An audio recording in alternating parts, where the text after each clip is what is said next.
पाकिस्तान के सबसे कम उम्र और नन्हे व्लॉगर मोहम्मद शिराज ने मद्दाहों के बेहद प्यार और कामयाबी हासिल करने के बाद व्लॉगिंग को खैराबाद कह दिया।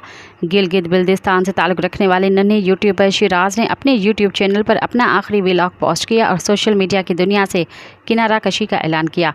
शिराज ने अपने वीडियो में कहा कि दोस्तों, आज मैं आप लोगों से एक ज़रूरी बात करना चाहता हूँ। मैं आज से व्लॉग नहीं बनाऊंगा।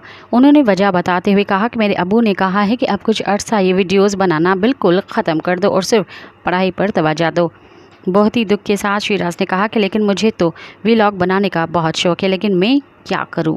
आज मेरा आखिरी व्लॉग है। और ये कहते हुए वो बहुत उदास हो गए और उन्होंने अपनी बहन मुस्कान से पूछा कि क्या आपको नाज़रीन याद आएंगे, जिस पर मुस्कान और शिराज दोनों ने कहा कि हमें आप सब बहुत याद आएंगे। शिराज ने मज़ीद कहा कि आप सब का बहुत शुक्रिया, आप लोगों ने मुझे बहुत प्यार दिया, मोहब्बत दी। इंशाल्लाह मैं जल्दी वापस आने की कोशिश करूँगा। मज़ीद ख़बरन ऐं तफ़सीलात लाइ विज़िट कयो असांजी वेबसाइट www.awamiNewsHD.com ऐं ॾिसंदा रहो अवामी न्यूज़ HD।